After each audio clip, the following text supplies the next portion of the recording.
Bienvenidos a las noticias de Radio Sefarad. Las comenta Jorge. ¿Qué hay? ¿Qué tal, Alejandro? Estos son los titulares del día.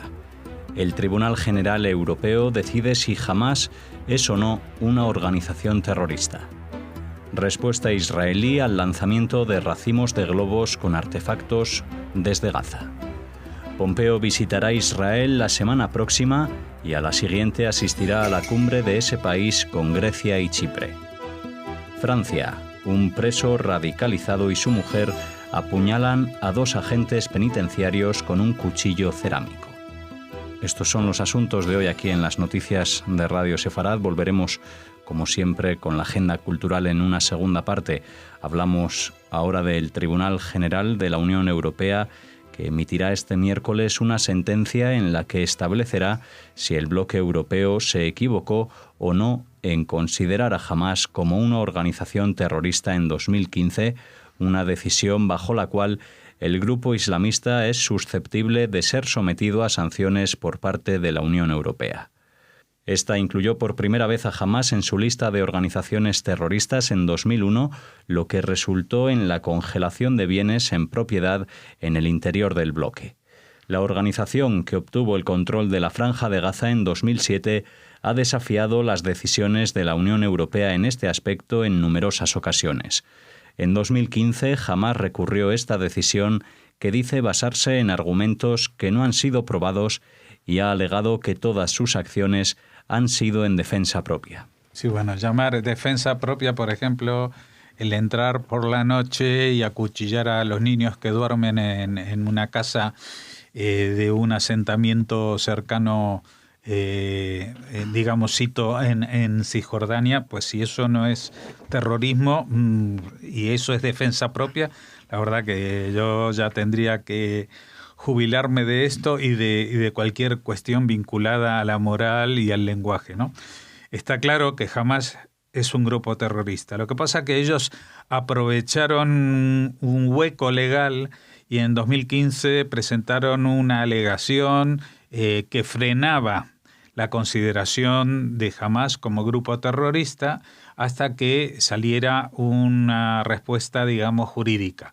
Y va a salir en estos días, o puede que cuando ustedes oigan esto ya se haya pronunciado el Tribunal General, y esperemos que se haya ratificado en esta consideración y no cambie la categorización de Hamás a grupo no terrorista, ¿no? Porque sería realmente un escándalo del cual, pues, a pesar de que en Israel están acostumbrados a estas bofetadas de las organizaciones internacionales, especialmente las que dependen de Naciones Unidas, todavía con la Unión Europea hay ciertos vínculos de raciocinio que se pretende alcanzar, aunque solo sea por la vecindad en el Mediterráneo, por compartir un origen cultural común y tantas otras cosas que lo conectan, ¿no? En cambio, en Naciones Unidas, pues ya sabemos la presión que ejercen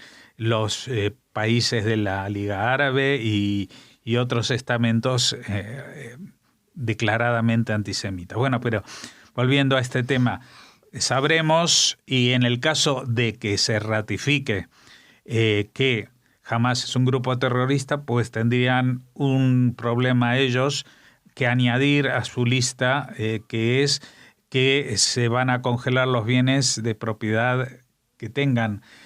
No sé si esto afectará de manera real o no a Hamás, porque no creo que tengan justamente muchas propiedades invertidas en la Unión Europea o en bancos de la Unión Europea. Más bien ellos se manejan, tal como ha quedado desvelado en muchas ocasiones, por transacciones en bancos, digamos, del mundo árabe, cuando no de forma totalmente clandestina a través de, por ejemplo, este tipo de financiación que nosotros hemos visto también en España, locutorios, donaciones particulares en mezquitas, etcétera, etcétera. Así que, bueno, lo más importante, digo, no creo que esto vaya a afectar a la ya tan deteriorada economía de la Franja de Gaza, este congelamiento de bienes, pero sí que es muy de justicia reclamar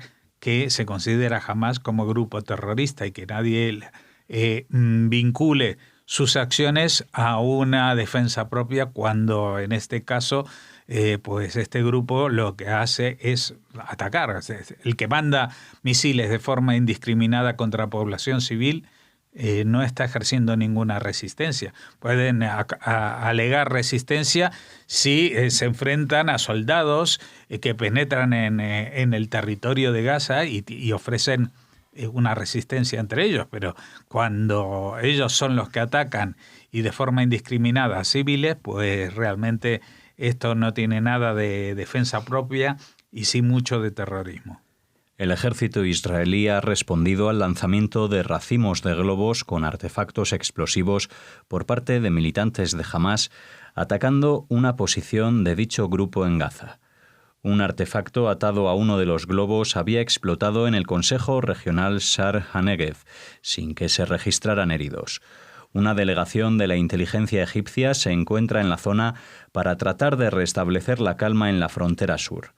Los egipcios dialogaron con los líderes de Hamás, Ismail Haniyeh y Yahya Sinwar, a los que habrían pedido que no respondan a las respuestas militares en la franja. Además, los egipcios conversaron sobre el ingreso del dinero de Qatar de una manera distinta y el paso a la tercera fase de los acuerdos, incluyendo la ampliación del área autorizada para la pesca y otros alivios para la situación humanitaria en la franja. Bueno, desde aquí cruzamos los dedos para que le hagan caso a los egipcios, ¿no? A estos delegación de la inteligencia que se reúne con los principales responsables de lo que está pasando allí en la Franja de Gaza, y que frenen la escalada y que frenen los ataques, y que de esa manera también podrán acceder a estas ayudas que les da Qatar de una manera más ordenada e incluso puede que hasta incrementada, pero el tema es que mientras no se pacifiquen de cierta manera, pues tampoco se puede avanzar en lo que ellos llaman otros alivios para la situación humanitaria, es decir, la ampliación de la zona de pesca, la cierta apertura en la frontera con Egipto, que les puede beneficiar mucho, etcétera, etcétera. Pero claro, si siguen organizando estos ataques con globos incendiarios, y que no es un terrorismo de baja intensidad, es el terrorismo que en este momento pueden ejercer, porque otro tipo de terrorismo lo tienen mucho más limitado, porque los túneles de ataque ya se han bloqueado con el muro subterráneo, porque respecto al lanzamiento de cohetes y misiles, pues Israel tiene la cúpula de hierro. Y con respecto a las infiltraciones que puedan tener en el territorio para cometer atentados, cada vez están más limitados, con lo cual pues lo único que pueden hacer es esto que hacen. No es, otra vez, no es terrorismo de baja intensidad, es el terrorismo de la máxima intensidad que pueden hacer hoy en día gracias a la defensa que pone en marcha Israel. El secretario de Estado norteamericano, Mike Pompeo, visitará Israel durante su gira por Oriente Medio la semana próxima, mientras la administración Trump se prepara para dar a conocer su plan de paz en el mes de abril. No se ha informado de una fecha precisa, pero sí que el viaje no tiene intenciones de enviar ningún mensaje y que Washington no pretende intervenir en las elecciones israelíes previstas para el 9 de abril.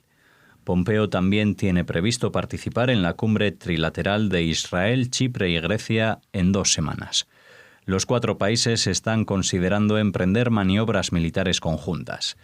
A fines de febrero, Chipre anunció el mayor hallazgo de gas natural de su historia y el tercero más importante del mundo en un bloque marítimo de su zona económica exclusiva. Sí, justamente el protagonista de esta nueva alianza del este del Mediterráneo, Israel, Chipre y Grecia, es justamente el gas natural.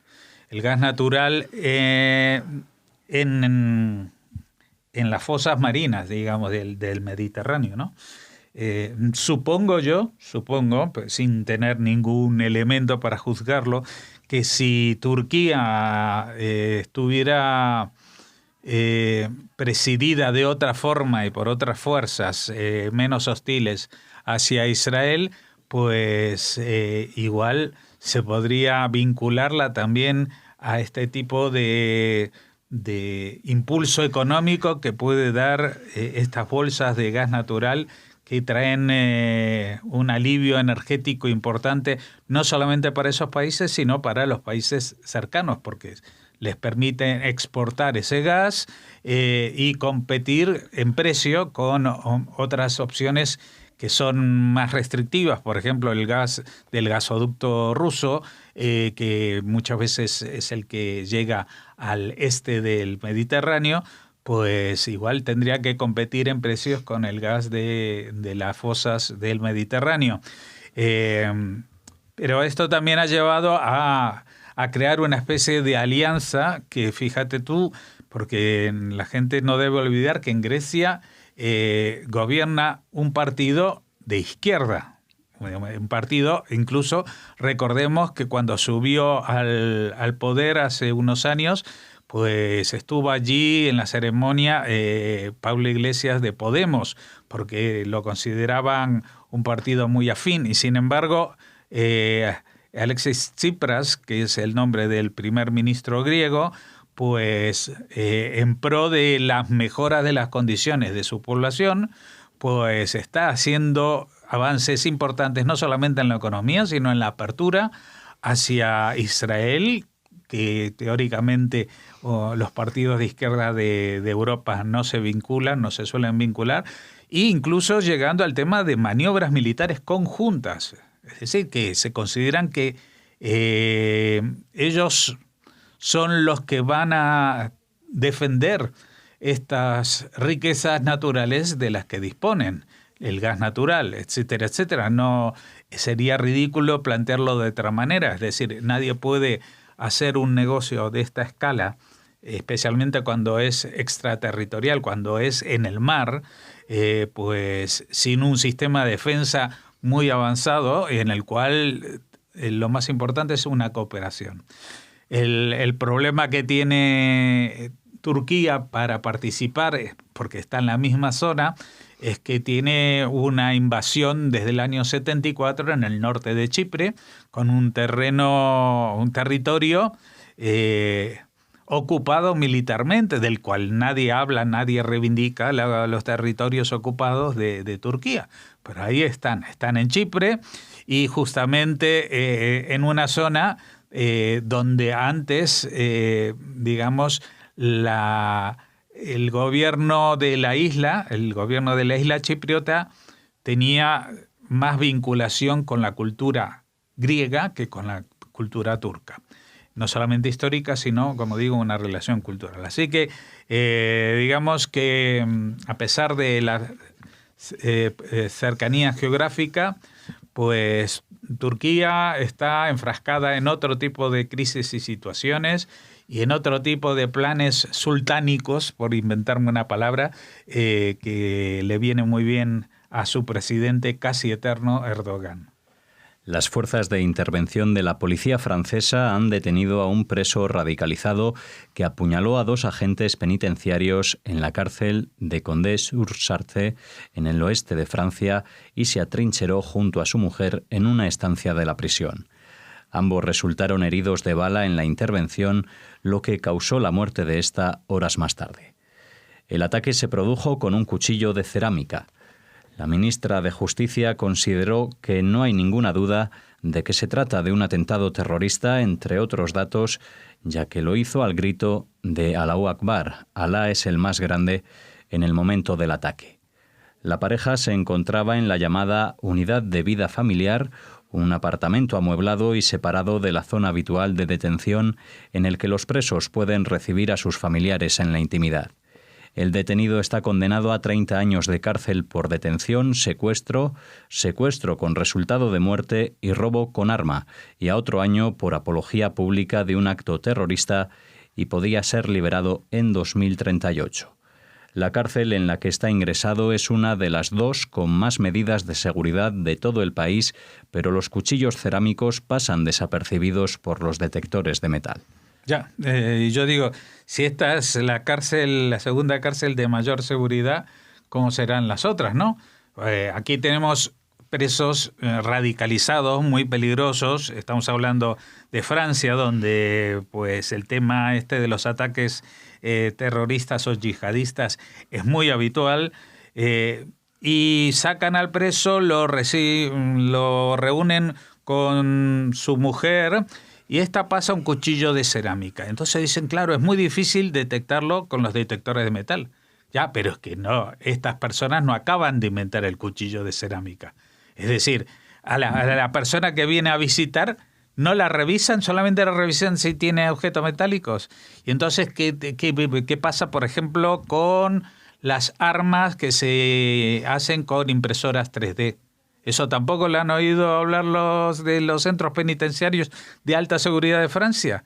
Vamos a ver, y si el cuchillo de cerámica pasó este control y se produjo este ataque terrorista, como ha sido calificado contra los, agentes penitenciarios, si él no hubiera hecho este ataque yihadista, ¿qué hubiera pasado? Pues se hubiera metido un cuchillo de cerámica dentro de la prisión y dentro de la prisión podría haber matado a mucha más gente incluso, ¿no? Porque hasta que vienen los agentes penitenciarios, pues se podía haber cargado a muchos reclusos, etcétera. La pregunta es, ¿este es el último cuchillo de cerámica que hay en Conde de Sursarte o existen muchos otros? Porque si ha pasado no creo, digo yo, que sea el primero ni que este señor lo haya inventado y se lo haya dicho a su mujer. He tenido una visión y tienes que preguntar cómo se hace un cuchillo de cerámica y me lo traes. No, aquí debe haber en esta prisión y en las otras prisiones, porque esta es casi de más alta seguridad, deben estar llenas de cuchillos cerámicos que matan igual que los cuchillos metálicos, que no sean detectados por los detectores de metal, y entonces yo les propongo algo muy revolucionario, que es revisar a las personas. No sé si a alguien se le ocurrió esta idea o me van a dar el premio Nobel de la policía, porque solamente los que pasan por el arco metálico ya está. Es decir, nada que no sea metálico les importa. Pues yo creo que los franceses, aquí cada 3 días tengo que decir lo mismo, están muy lejos de estar seguros. Para mí me parece que es un país que está condenado a una situación de emergencia nacional que no ha sabido solucionar ninguno de los presidentes precedentes y este tampoco. Así cerramos las noticias de hoy, esta primera parte. Volvemos tras la pausa con la agenda cultural.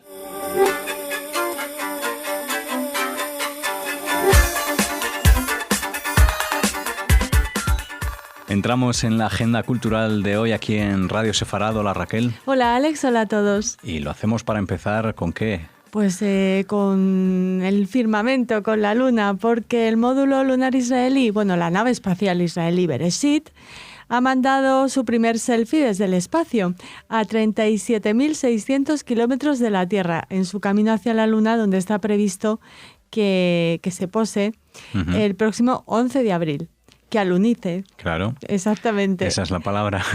En la foto tomada durante un lento giro de la nave aparece la placa instalada con la bandera israelí y las inscripciones Am Israel Hay, el pueblo de Israel vive, y en inglés, pequeño país, grandes sueños. De fondo aparece la Tierra, se puede ver Australia, por ejemplo, claramente. Y como saben, les ofrecemos algunos datos. El módulo no está tripulado, pesa 585 kilos, mide alrededor de 1,5 metros y fue puesto en órbita el pasado 22 de febrero, en la primera misión de Israel y el primer viaje espacial de la historia sufragado enteramente por donaciones y dedicado a fines educativos. Y ya que estamos hablando de Bereshit, pues les volvemos a recomendar la entrevista que sobre este tema hemos emitido recientemente. Les ponemos el enlace para que la escuchen. Muy bien, para que se vayan hasta el espacio. Eso. Muy bien, continuamos con la agenda. El doctor en filología David Benhamou, con el que tuvimos la suerte de hablar aquí en Radio Sefarad, ha presentado su nuevo libro La jaquetía de la comunidad judía del siglo XXI, una publicación en la que recoge una propuesta lexicográfica de la etnovariedad del judeo español, de la jaquetía, en base a los lemas que la comunidad judía incluye en su habla entre los años 2014 y 2017. Esta propuesta se elaboró combinando datos obtenidos de varias entrevistas y cuestionarios de campo realizados a miembros de la comunidad judía y sus descendientes. Además, también se habla de los fenómenos extralingüísticos relacionados con el habla y la evolución de esta comunidad de descendientes judíos melillenses en Israel, así como la convergencia de la jaquetía al hebreo y al castellano y la divergencia del elemento árabe. El autor explicó que este libro está inspirado en una tesis de la que nos habló aquí en Radio Sefarad, que entra en todo tipo de detalles sobre el pensamiento del hablante, es decir, cómo influyó el lenguaje en las personas. Hablaremos muy pronto, esperamos, con David Benjamín para que nos dé más detalles de este libro, La jaquetía de la comunidad judía del siglo XXI. Y para cerrar, ¿con qué nos despedimos, Raquel? ¿Lo hacemos con Eurovisión o demasiado ya? No, hay noticia, ya llegará. Porque la representante, o sea, Ucrania no va a enviar representante porque la cantante que había ganado el concurso, pues la obligaban a firmar una especie de documento en el que se comprometía a no actuar en Rusia, ya sabes, el conflicto que mantienen estos dos países, entonces ella no ha firmado y entonces ha habido un tremendo balagán. Tendremos noticias de Eurovisión. Exacto. Cerramos con otro asunto. Sí, con cultura judía en Segovia.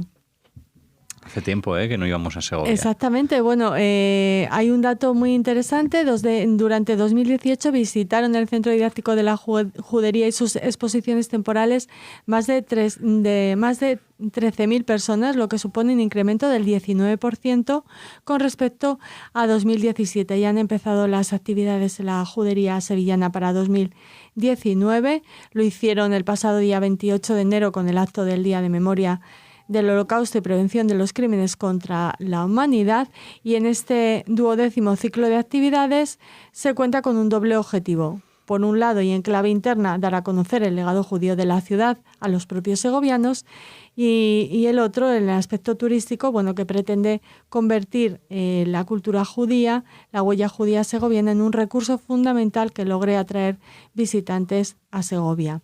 Se ha presentado el libro Los criptojudíos de la raya, una cultura de resistencia, las rezas de Braganza, que también tuvimos la suerte de conocer aquí en Radio Sefarad, entrevistando a nuestros queridos Anún Barriuso y José Manuel Laureiro. Y, por ejemplo, este sábado 6 de abril tendrá lugar la proyección y coloquio del documental dramatizado rodado en Segovia, El Divino Fracaso. Es una oportunidad única de ver una pieza documental que no se exhibe con frecuencia.